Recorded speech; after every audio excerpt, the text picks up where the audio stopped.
Shalom. Let me get straight into this lesson. But I've been in a intense study going into these devils' diabolical history, and the history is just it never ends with the violence, the lies, the treachery, the rape, rob, stealing, theft. Goes on and on. It's infinite.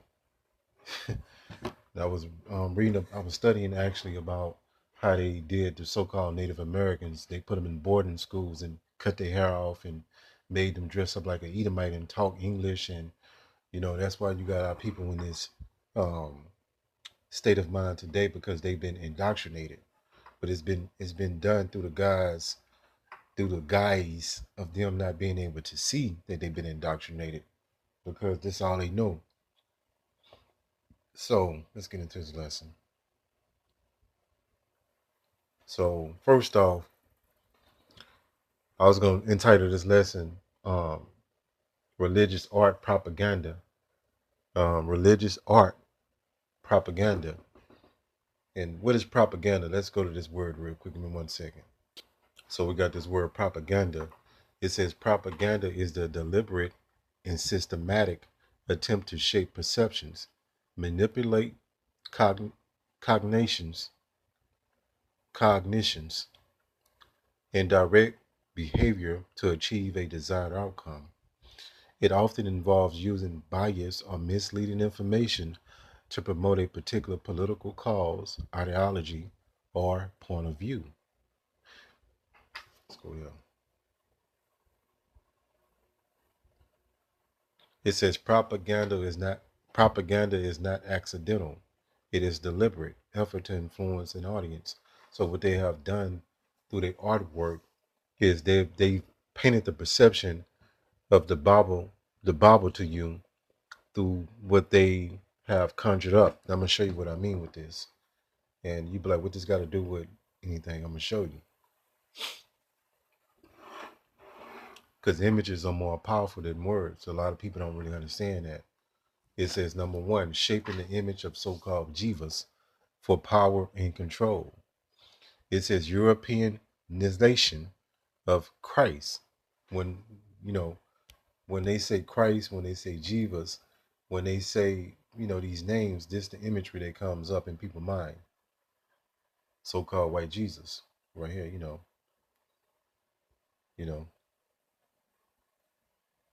Let me see. It says Ray Borgia. This image, which is Cesare of Caesar Borgia. So let's go back here. And this world is all messed up. Let me get into this. It says early Christian art from the Middle East, so-called Middle East, that's a new speak, and so-called Africa, depicted Jivas as with features more consistent with a Jewish new speak.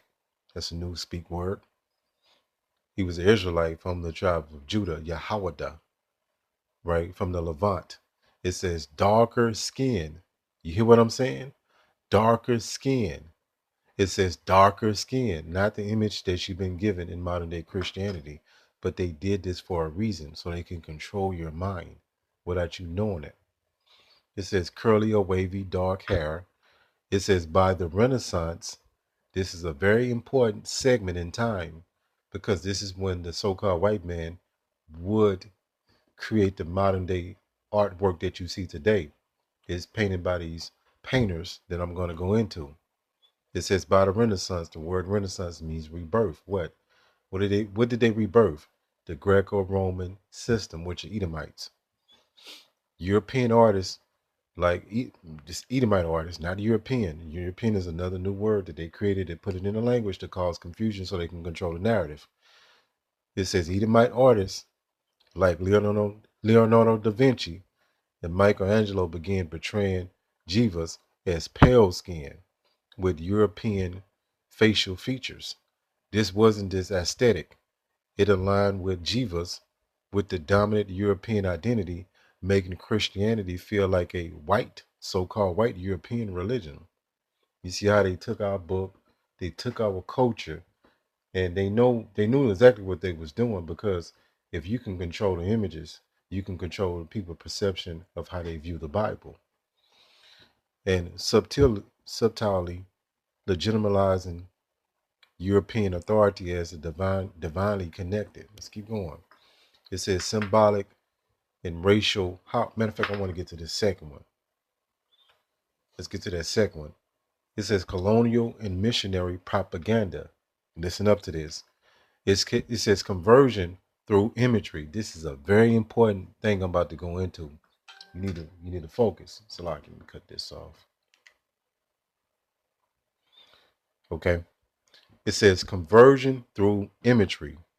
It says missionaries brought European style religious art to so-called Africa, the so-called Asia, and the Americas. So everywhere they went, right, presenting a so-called white jivas and so-called white saints.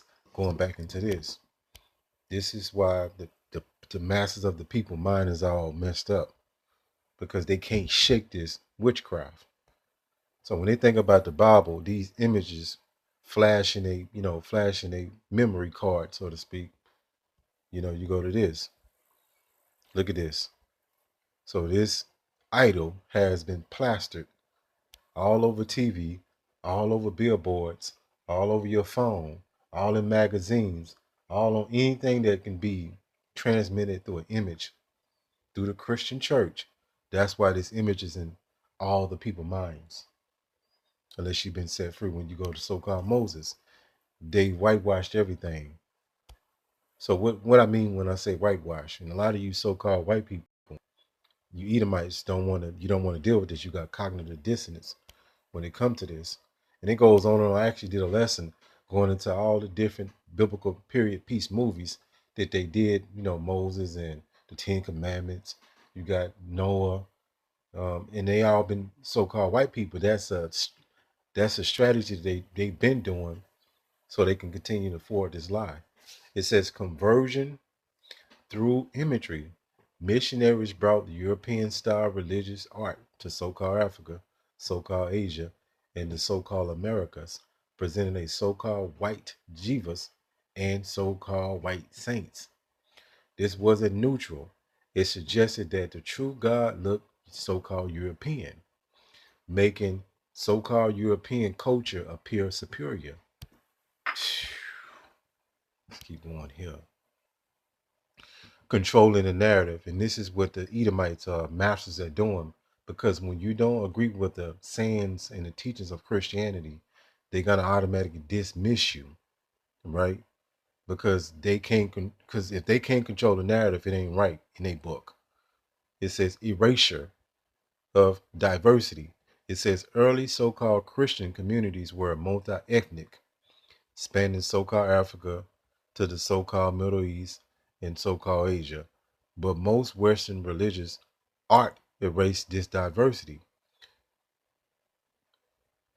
It says the apostles, Mary and Jesus, were made to look European. They was made to look like so-called white people. What's the psychological effect this have on you, whether you know it or you don't know it? This visually rewrote history, shaping believers' mental image of the faith origin, the mental imageries. Let's keep going. This other one is heavy right here. I'm about to go into. It says doctrine through imagery. Matter of fact, did I read that? Yeah, I need to get into this. It says doctrine through imagery. Most people in the medieval, which that would be the so-called Dark Ages, where Jake ruled, in early modern world were illiterate. were illiterate. Religious art was essentially their Bible. Do you hear this? I'm gonna have to read this again. So a lot of older Jakes, they under this heavy enchantment because of the images. Doctrine through imagery. It says most people in the medieval and early modern world were illiterate. Religious art was essentially their Bible. So whoever controlled the imagery controlled the narrative. Well, that is profound. get into this. The portrayal of so-called white jivas wasn't simply artistic preference. It was a visual strategy, make Christianity appear to be European at its core. And that's why when we tell you Christians and that the people out of the Bible were so-called black people, you're so taken back by that because you've been heavily sedated with these lies. It says promote colonial and missionary agendas. Let's keep going. It says power and control. Religion as a tool of authority. And that's why that movie, the Book of Eli, that Edomite looking guy said he wanted to get the Bible because it'd give him control over the people. He wanted to have that mind control over them. Religion as a tool of authority. Leaders, both political and religious, knew that controlling the image of the faith central figure could influence how people saw themselves, others, and authority.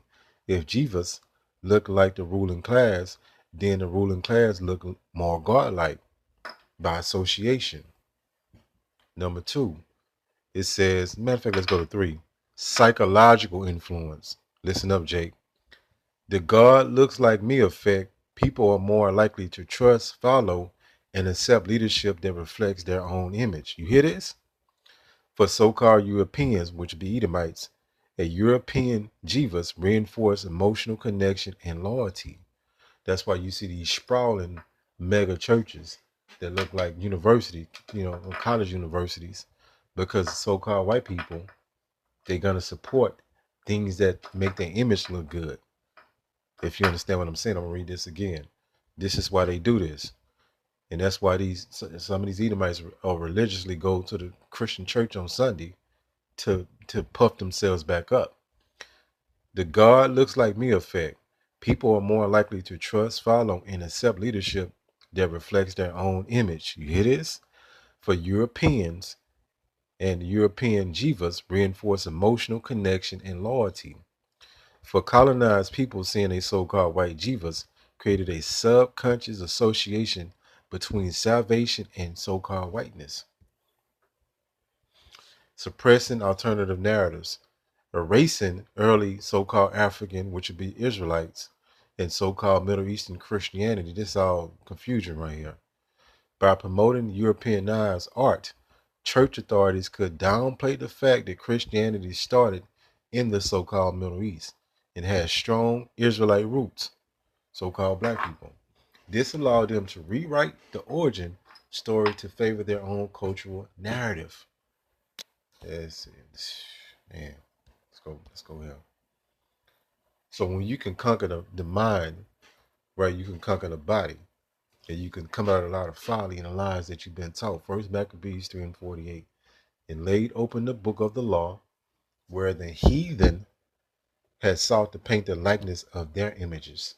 This is a part of why they took the Apocrypha out of the Bible, and for many other reasons as well. They stripped it and said it was an inspired canon. But that's a part of that controlling the narrative that they do in many other different ways that you're learning about.